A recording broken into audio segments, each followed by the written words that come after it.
All you. Alright. How many of you in here watch college football on a weekly basis? Okay. It's a lot more exciting than the NFL, I believe, because it's a lot harder to get to the postseason and actually make a season out of it. The way they get into the postseason is called the BCS. It's the Bowl Championship Series. They've been doing this type of postseason since 1998. The last team to use the previous series was Michigan when they won their national championship and tied with Nebraska. They devised this system because before 1998, teams were tying for the national championship because there was not a set championship game. So when polls would come out and rank teams at numbers 1 and 2, some polls would come out and say, hey, Nebraska's number 1. Others would say, hey, Michigan's number 1. Oh, they tied. Oops. So they devised this system, which comes out with 3 different polls every week. One is the coaches poll, which is just the 126 coaches in the FBS, the football bowl subdivision in Division 1. All the coaches vote which team should be in the top 25. This week's came out last night. The coaches poll had, obviously, Alabama number 1.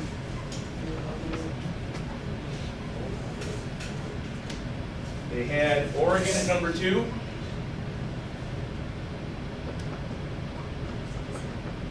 Florida State at number 3 after their domination of Clemson, which no one really expected. No, that was a fun one. Number 4 was Ohio State, unfortunately. I prefer they never be ranked. And number 5, out of a surprise, is actually Missouri. Baylor. Who? Baylor. It's not Missouri? Not Missouri. Not in the coaches poll. The AP poll, which is the Associated Press, this is high-ranking journalists, newspapers, this type of deal. They do their own poll, which also goes into the overall standings. The AP came out as well yesterday, saying Bama number 1, obviously, Oregon number 2. Usually the AP and the coaches tend to be pretty similar. Florida State number 3 as well. Number 4 was Ohio State, again, unfortunately. And then number 5 was Missouri, There you go. with their win over Florida. Because of the SEC and the strength of their schedule, this is usually how the second SEC team will come in. And then the third one is the computer poll. The computer poll is comprised of 6 different polls, along with an arithmetic formula, consisting of strength of schedule, so the teams that they play. If Ohio State plays Central Michigan, they're not going to get help in their rankings. But if they play Alabama and they win, obviously they're going to do better. The computer is usually controversial compared to the other 2. So, number 1 this week in the computers was Florida State, which took everyone by surprise. Number 2, Bama, so they're still right there anyway. Number 3 was Missouri. The computers tend to favor Big Ten and SEC schools because their strength of schedule is far better than any other in the nation. However, the Pac-12 is catching up, and that's why number 4 is Oregon. Because Oregon has to play Stanford, USC, UCLA, and they're all good on any given year, except USC when they fired their head coach for what he's saying. And then number 5 was Ohio State. Because of the Big Ten lacking in strength of schedule the past couple of years, and them playing Florida A&M week 3, they haven't been getting help from their strength of schedule. Now, the BCS has been controversial since they made it. You can tell because humans have their own way of thinking. And pretty similar, right? Baylor and Missouri are the only 2 different. But you get over here, the computer, using their algorithms, decide maybe Florida State ought to be number 1 because Bama's been on their high horse too long. So they take an average of each one, and they're equal. They don't weight one poll different than the others, so they tend to average out. So this week, in the overall standings, number 1 ended up being Bama because they're number 1 in 2 out of the 3 polls. Number 2, because of their number 1 ranking in the computer, Florida State happened down at number 2. Then Oregon, Ohio State, and Missouri. Missouri ended up getting their average of Baylor. So, any given week, these rankings change based on wins and losses and who wins over a better team. So, you can see some teams going from maybe up here in the top 5 down to number 21 just because of who they lost to. And in some cases, like Georgia, they've lost, 3 games so far this year? 2 or 3, and they went from starting the year at number 5, they're unranked this week. They're not even in the top 25. And that's one heck of a football team, too. Yeah, Georgia being an SEC team as well. They'll be back ranked next week probably. So that's how it looks this week, and it changes all the time. Florida State gets another quality win. You might see them ahead of Alabama in the next couple weeks. These rankings ultimately get you to the postseason for bowl games. Bowl games are basically like the playoffs for most other sports. Difference is because there's so many teams and football's such a demanding sport, it's kind of hard to have a tournament like there is in basketball and baseball. So each team, when they're ranked, or sometimes when they're not, they get to go to these special bowl games. The BCS bowls are the coveted ones. There's only 4. There's the Rose Bowl, which most people in this area know about it because Michigan or Ohio State or Wisconsin tend to play there a lot. And then there's the Orange Bowl.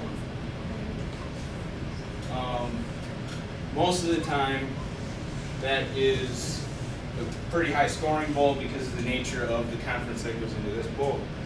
Then there's the Sugar Bowl and the Fiesta Bowl.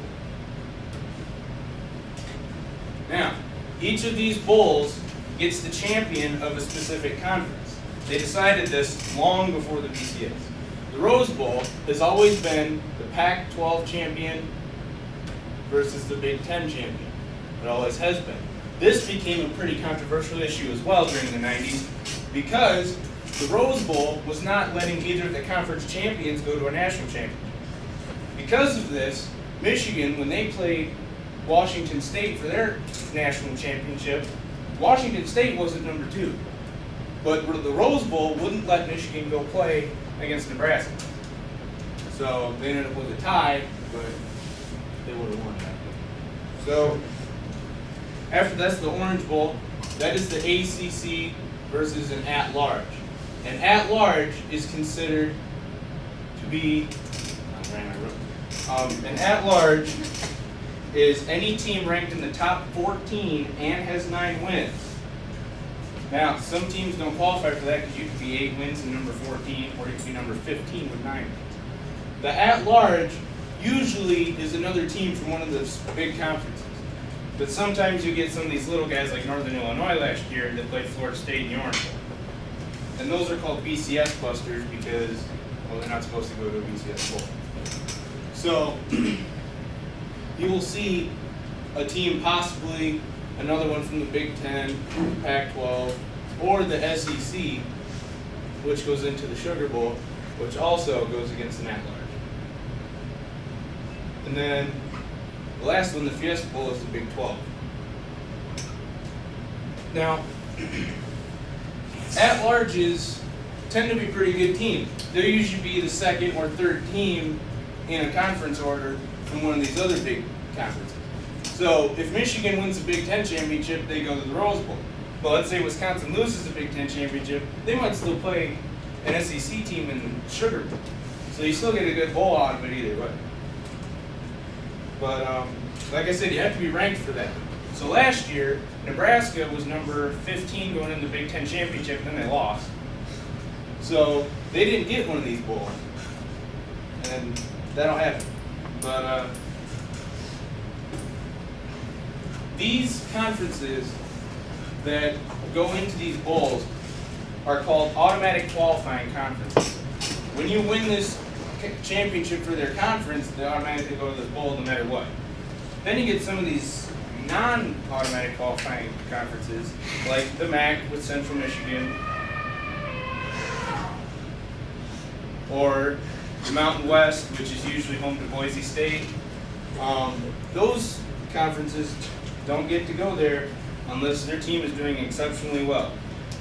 One case was Boise State playing Oklahoma quite a few years ago with the Statue of Liberty 2-point conversion win.